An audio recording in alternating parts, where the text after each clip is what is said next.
Hello and welcome to China Tonight. I'm Samuel Yang. And I'm Samuel Yang. Wait, no, original line. She's Annie Louie. This week on the show, the young Chinese finding new ways to express themselves. And Annie learns about the ritual of the Chinese tea ceremony. Are you saying it's not just about dumping a bag into a mug? Now to our final story of the night. We need to be quick because I've had way too much of this and now I have to pee.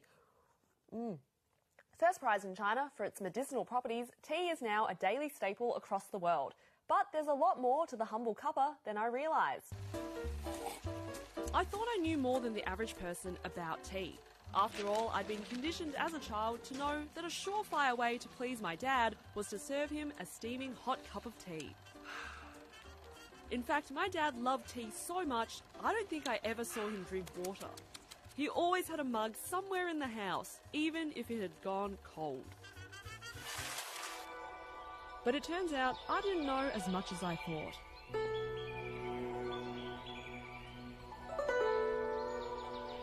It is peaceful, delicate, soothing, and calming. We see it as a universe. Whoa, whoa, whoa. Tea is a universe? Are you saying it's not just about dumping a bag into a mug? It turns out there's a lot more to this humble beverage than I first realised. The story of tea began more than 5,000 years ago in China, where according to legend, leaves from a nearby tree blew into Emperor Shennung's cup of hot water.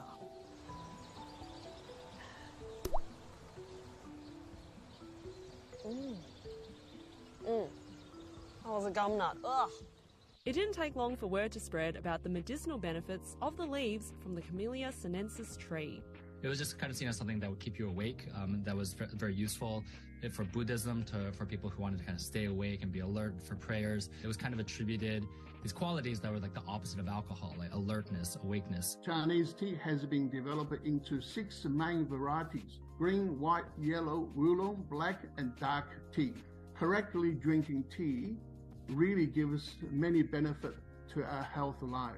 Initially reserved for China's elites, tea evolved to become a drink for the masses. Around the time of the Ming Dynasty, the 17th century, there was this transfer from these elaborate teas to the teas that we recognize today, loose leaf teas, which are plucked off the tree, roasted, rolled, etc., and they look like the teas we would buy today. Tea culture soon spread across the world before taking a dark turn thanks to those pesky colonists, the British. The 18th century, 19th century, the English East India Company began to really purchase large amounts of tea from China, but they were trying to figure out a way to pay for it. So they eventually discovered that if they could take the opium that was grown on farms in their colony at this time, Eastern India, and brought that to China, then people in China would purchase the opium. They could use the profits from that to purchase the tea and bring it back to Europe and to the English market. Opium addiction had a strong grip on China until the Cultural Revolution. The British East India Company declares war on the grounds of defending free trade. But really it's about the profits from tea. They very swiftly win this military naval battle in 1842.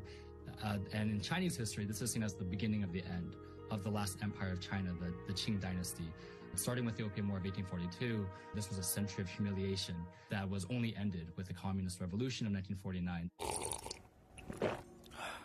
Tea is the world's most consumed drink after water, so millions of people must be drinking it as I speak. But how many of them realise its complex history? The significance of tea ceremony is getting people together for peace. When people come together for tea ceremony, they're not just drinking tea, but also exchanging and learn knowledge through the conversation and the debates. Tea ceremonies are also a significant ritual at Chinese weddings, called jingcha, meaning respectfully offering tea. It symbolises the union of the bride and groom's families. The new couples will be serving the tea to their parents to thank, giving their life, their best wishes for them. But Shane says you don't have to wait for a special occasion. Drinking tea every day is a ceremony in itself. Now that I know more about the customs around tea, I feel like I should treat my daily ritual with a bit more respect. You are kind. You are good. You are one with the universe. Have a wonderful day. Oh, Annie, your dad looks really young and handsome. Yeah, it wasn't actually my real dad.